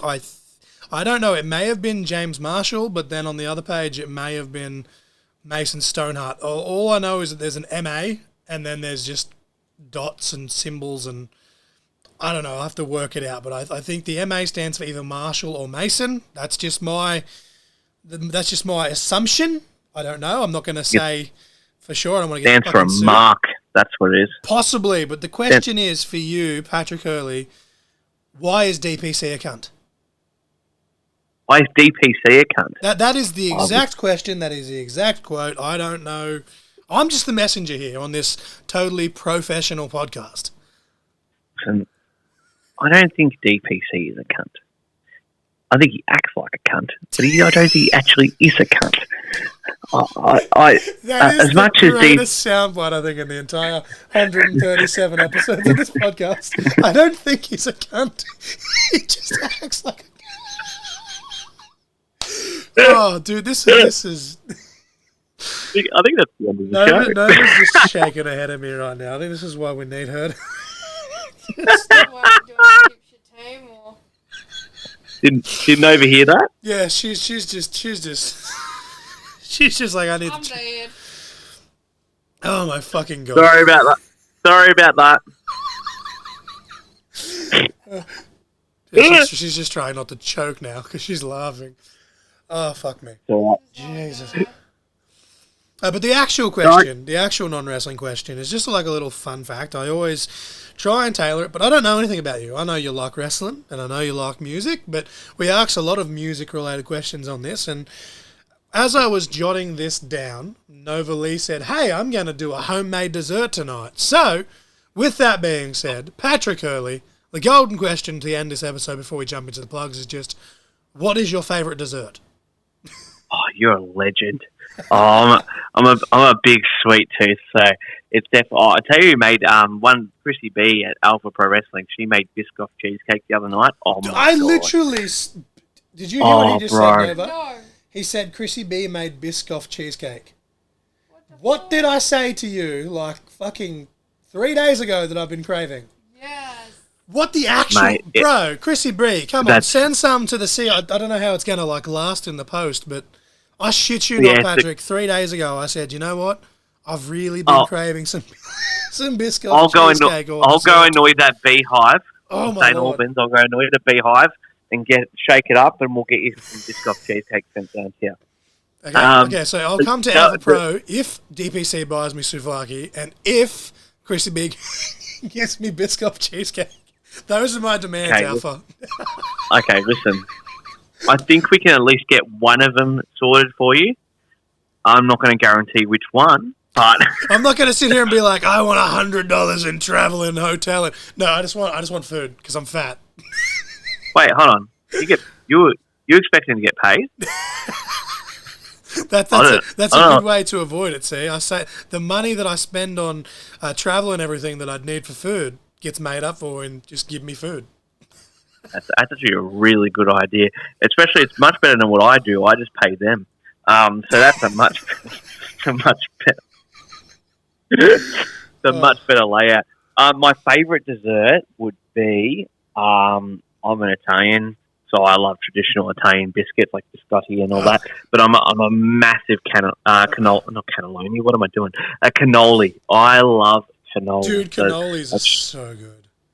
Man, there's a Greek town in Melbourne. It's called Oakley, and it's about 20% Greek heritage. Like traditional Greek people live there, and there's a cafe called Vanilla, and it's massive, like Greek styled restaurant, but they have like just a counter of like 50 or 60 cakes that goes like halfway around the restaurant. I want to do some ancestry, because Nova keeps saying that she thinks that she reckons I have either Greek or Italian or possibly both in me, and because my mum's adopted, I have no fucking clue. But like I'm with you there. Okay. Like, anything Greek is just like my favorite food, like just as like an individual food, is just spaghetti, because like you can do anything with it, right? And I'm like, as a whole, I'm like sucker for Mexican, but at the same time, like if you put anything Greek in front of me, it doesn't matter whether it's meat, salad, whatever. Like if it's some sort of Greek dish, there's a 99.9% chance I'm going to inhale it. And what's funny is like when I first started dating my wife, she had never ate garlic and onion in her meals. Dude, garlic and onion are a staple in everything. Mate, they're a staple in my whole bloody diseased life as an Italian. But, you know, like her dad was supposedly allergic to garlic and onion. Whether he is completely different. I don't think he actually is. I just don't think he liked it. So then we had to introduce her to garlic bread. And that was like foreign to her. She's like, what do you call garlic bread? Bro, garlic bread is like just a national treasure. And what's even funny now is like she'll make spaghetti and I'll just watch her and she's got like a massive teaspoon of garlic. And then she'll go, no, it's not big enough. Then gets a tablespoon and just puts in like, as we're doing like probably like 2 weeks worth of spaghetti sauce and all that, she'll put in like 5 tablespoons of garlic there. Just watching her, I'm like, oh, this is not the lady I married 10 years ago. This is great. That's it. I'm lucky with that. Whereas I feel like I'm a decent cook. Like I can cook to survive. But my wife has done the complete opposite for me. Like she's opened my eyes to so many new things. Where she's like, oh, I'm just going to chuck that in. And like even tonight, I just did some basic mashed potato. But I'm like, hold up a minute. And I was just like, bam, bam, bam. I chucked all this stuff in. I'm like, I don't want to brag, but I think this might be the best one I've ever done. And she tasted it, and she was just like, holy shit. And I'm like, yeah, I didn't write any of that down.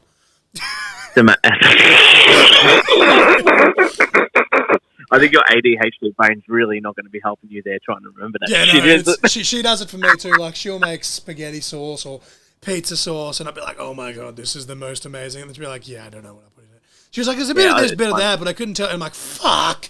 It's never happened. It's funny. Like when we do our spaghetti sauce, it's like we have certain measurements, but half the time it's just by taste, right? So you're just putting your normal measurements, going, all right, I'm going to put some cloves in there, I'm going to put some cinnamon, put some salt, put some pepper, all that, and then taste them. My it doesn't You taste just right. I start think it needs pouring to be more shit in at garlic. the end, you just You like- just pour shit in. So, like, by the time I actually get to the measurements part, that's already gone out the window because that's not what I taste. So I have to keep trying it. So, yeah, even if you don't remember the measurements part, you'll eventually figure it out again. It's just you're not... it's going to take you a few tries to kind of remember exactly where you're at. I like how this like just turned into a complete like thing of food, but I can't even remember what dessert you said you like now. I'm so sorry. I just went Cannoli. Cannolis, that's right. Cannolis. That's what I said. I said I loved cannolis. A bonus question, just because the last person I asked this on the podcast, it was a 2-person podcast, or 3-person podcast, I should say. It was a 2-guest podcast, and in unison they both told me to go fuck myself. What is your take on pineapple on pizza? As an Italian man. What's really funny is that I just watched an ad on TV, and it was the old lady.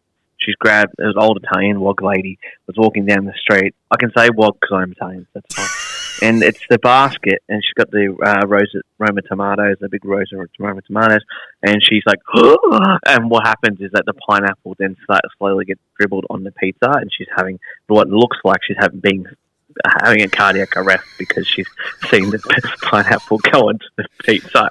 This is an ad on Channel 7 at like 7 o'clock at night. I'm going to have to keep an eye out for that now next time I've got Channel 7 or Channel 9 on.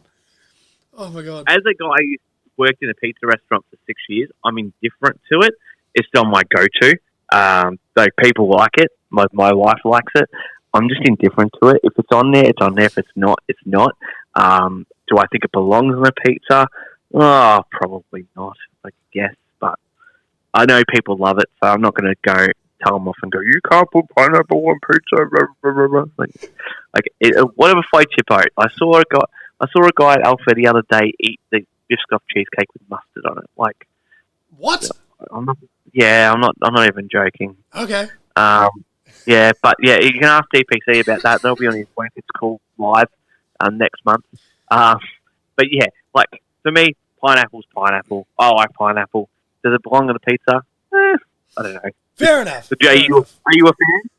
I see again. Like, it's not my go-to per se. Like, I prefer like a pepperoni or a big fucking right. With I like a spicy pizza too. Like, I love like some jalapenos and stuff. But like, if my wife goes, "Hey, let's get pizza," and she says, "I'm in the mood for Hawaiian," you can bet I'm gonna get Hawaiian. Like, especially if it's like cheesy stuffed crust. Like, but yeah, no, like fucking exactly. Like, and that's like same with like egg. Some people really don't like egg on a pizza. I love egg on a pizza. But there's the Aussie. It's called the Aussie, and there's like fucking purple onions and regular onions and eggs and bacon. And now I'm just making myself hungry, and it's fucking almost 10 o'clock at night as I record this. Jesus Christ! Oh, well, so they've got this wrong. Like, the Aussie pizza should have kangaroo on it or something. Like something a bit more Australian. Bro, why are we not even... You know what we should do? Like a Philly cheesesteak style pizza, but with kangaroo steak instead of like your traditional beef or lamb. I won't lie, that sounds delicious, but also chewy as shit. Yeah. Because kangaroo is very chewy. Tricky if it's not it's not cooked properly, for sure. You have to mince the living shit out of that to even make it tender. So if you're just having kangaroo steak, it's going to be chewy. I actually had a friend that used to get so mad at me for eating kangaroo steak. Now, keeping in mind, I'm a very white man. I'm the whitest white man you'll meet, but I am Indigenous, and my pop looks Indigenous, right? For whatever that's worth, okay?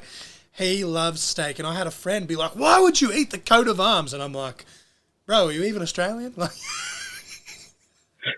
It's on the coat of arms. It means it's good. Oh God! But Patrick, as we wind this down, like this last 10 minutes has just been a rant, but this is what Courting Conversation's all about.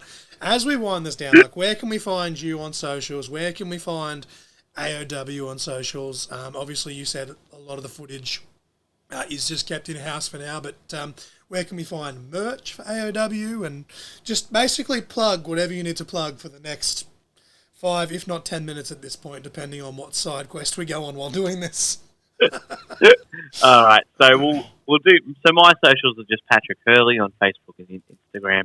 I'm not particularly active on either of them, but I'm starting to now get my own Patrick Hurley announcer part popping up now. So I'm going to start working that on in the new year as I get more time in with a little bit of a break between doing a full-time work this lovely thing called wrestling and normal adult stuff.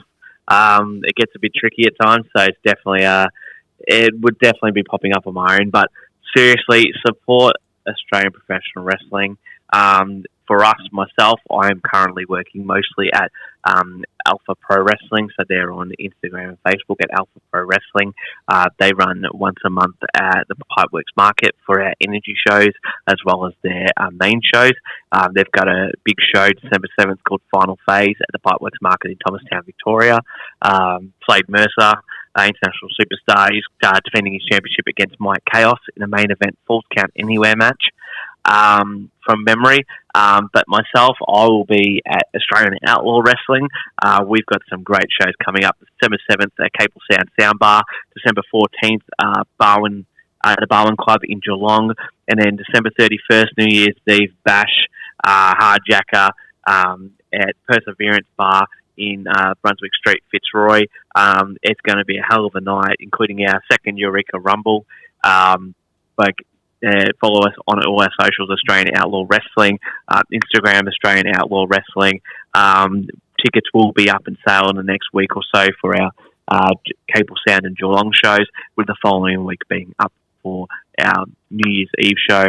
That will sell out. Likelihood is both the other two will sell out, so it's going to be a hell of a show. We'll have merch coming up very shortly as well, coming into the new year as well. So very, very exciting stuff for AOW, Alpha Pro Wrestling. But seriously, support everybody in any state for professional wrestling. ECW in Canberra. We've got a whole bunch of Hunter Valley Wrestling. There's a whole bunch of really cool promotions with some great talent. You'll see some of the best of Australia has got upcoming in the future. It's and some of the legends that we've had, like even with us, we've got Mad Dog and Vixen being on our shows, which is just an honour to have them on, and they are killing it. So like, it's just good to have all these guys all helping each other out, building a really good scene here, Victoria, in New South Wales, South Australia, everywhere is going off at the moment. So it's just cool to be a part of, and I can't wait for the more. But seriously, AOW, Hard Yakka, that's my hard sell. You've got the 3 dates coming up. It's going to be an awesome rest of the tour, and leading into 2025, shit's going to get real. I definitely cannot wait to at least hear about, if not maybe get some sneaky footage of that New Year's Eve one specifically, because it sounds fucking awesome, dude. Like, honestly, that sounds so cool. Listen, I can tell you a couple of the matches are going to happen off air, but everybody just come check it out. It's going to be absolutely lit. Well, with that being said, I'm going to click stop now because I want the goss. I want the scoop. Unfortunately, y'all don't get it. But, ladies and gentlemen, that was Patrick Hurley from AOW, Australian Outlaw Wrestling.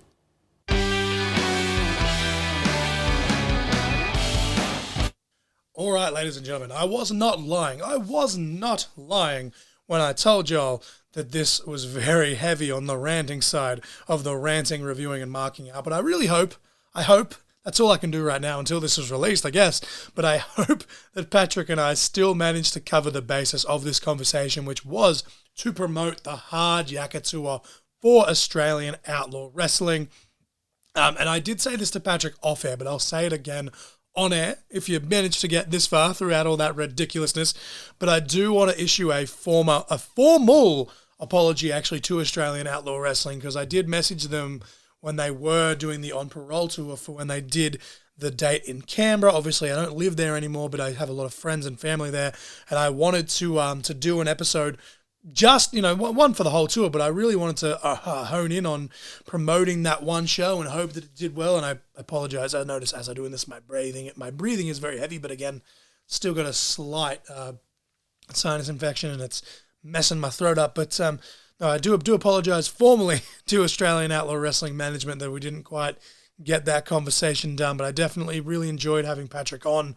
We're definitely getting back on again, as you've heard here. And then if you saw with the Hex versus Mad Dog reaction video over on the What If It's Cool channel, hashtag DPC is a cunt. Apparently, I don't know why. And actually, I did love what Patrick said there. I'm glad that this show is marked as explicit. Because I don't think he's a cunt. He just acts like a cunt. If I could get that title through the censors, that would probably be the episode title. He just acts like a cunt would be would be the title for the episode. And without Nova here, Nova's actually gone to bed now as I record this outro. So without her here to rein me in, this is just absolute chaos. But no, thank you, Patrick, for coming on. Thank you, AOW, for allowing me to plug your stuff. And I do apologize. I know it's a non-issue, like life happens, but I felt terrible that I had this thing and I was going to do it, and it just didn't work. And I hate, I always do my best to hold myself to my word, regardless of what it is or where it is or for who it is, regardless whether it's this podcast or just my life in general. Like, my word is my bond, which is a very, I guess cliche thing to say, cheesy thing to say, but it really is true. And I do sincerely apologize for that. But no, thank you for Patrick for coming on. But we have a lot to plug, so I'm just going to quickly jump straight into it and say that if you like this episode and you liked listening to this episode, and if you'd like to support the podcast even more, then my links are there. Nova Lee's links will still be there for all the podcast social medias and everything. But the podcast page will be there, but also the Patreon page will be in both of our link trees. For as little as $5 per month, you can get 2-day early access for our episodes. And obviously, as the tiers progress, we've got a $5 tier, $10 tier, $15 tier, and the $20 tier. The $20 tier being the Supernova tier. Obviously, the more you pay, the more perks you get. Quick math, starter math, you got a 33 and a third chance. No, if you pay as little as $5 though, $5 US, $5 AU, $3 US gets you early access. The lowest tier gets you early access straight off the bat. So if you got a spare $5, just chuck it our way. Also, in those links is my graphics page where you can hit me up for quality work at a quality price from this one-eyed amateur graphic designer. Come get caught in the conversation of great graphics at a great price. Caught in the crossfire, my God. See, without Nova here, this is chaos. But again, this is all one take, and I'm going to leave this in. But yeah, that's all there. The Pro Wrestling Tees is there. The Amazon wish list is there. We do still have Radiation Kick t-shirts on hand here at the compound. $30 per shirt. $10 from every shirt going toward Emma Butler's tongue cancer charity. The final numbers are in, actually, from the show we just did. We raised $1,417.15. So about $1,300 less than the first show, but granted, the first show had almost double the crowd, but obviously we're in a smaller venue now for the Emma Butler shows going forward with the Cara Uniting Church. So the fact that we not only managed to sell that joint out, but still raise a great chunk of change and save people's lives with, scopes for doctors and dentists alike to detect early signs of tongue cancer. Obviously, I've talked at length on this show, but losing my dad to the same type of cancer, it means a lot to me, hence why I named my finishing move the Radiation Kick, hence why I designed that t-shirt to begin with. And obviously, we can organize pick up at a show or event, or if you want postage, just an extra $10 for one shirt or extra $15 for two shirts. And obviously, if for whatever reason you want to clear me out, we can organize prices for a bulk order. But yeah, $10 from each shirt goes to the tongue cancer charity. The song of the week was Outlaws and Outsiders by Corey Marks, Ivan Moody, Travis Tritt, and Mick Mars. The match of the week was Mike Awesome versus Masato Tanaka, November to Remember 1999. The 25th anniversary was just 2 days ago as I record this intro and outro. And then obviously we're talking about the links, we're talking about everything. We got all these shows coming up. Now, again, as I'm recording this, the links aren't on sale just yet for AOW. If they go on sale by the time this episode drops, I'll chuck them in there. But APW Legacy, November 29th, Jason Crash versus Adam Brooks, Zane Zodiac versus Bobby Fish, MXW All for One 2, November 30th, Richie Taylor versus Bobby Fish versus Richie Taylor, and then we'll have, I think Zane Zodiac will be featuring on that show because he is the current champion for MXW. So yeah, Zane Zodiac should be on that show. Jason Crash is probably going to be on that show, but of course we have the MXW Rumble as well. The winner of that will get a title shot the next time MXW is back in Geelong. We have ICW Clash in the Capital December 7th, one of our biggest shows of the year. We've got some big matches announced already with more to come, I'm sure. And then speaking of December 7th, we also have the Soundbar Capel Sound for the first leg of the December leg of the tour for Hard Yakka. Lots of stuff to promote. Then we have the Barwon Club Hotel, Geelong on the 14th of December, and then the Perseverance Bar in Fitzroy, New Year's Eve, which is obviously going to be the end of the tour, and it's going to be the end of the year, and it's probably going to be their biggest show of the year, as Patrick said, with some big stuff announced, as Patrick noted in this conversation. And then MXW, No Regrets, December 28th, technically before that New Year's Eve show, but I was trying to do it all in order, and then whatever, it is what it is. Sue me, this is a free podcast. I'm trying my best, but click all of those links that are there. Go follow AOW, whose socials will be there as well. This is organized chaos at its finest, and I use the term organized very loosely, but as we discuss in this conversation, very well documented. My ADHD is strong. I'm not medicated for my ADHD. Maybe I should be, but I also am nowhere near as creative when I'm medicated for it. So it's a give and cake. It's a give and oh, I love cake. It's a give and take. It's a catch-22.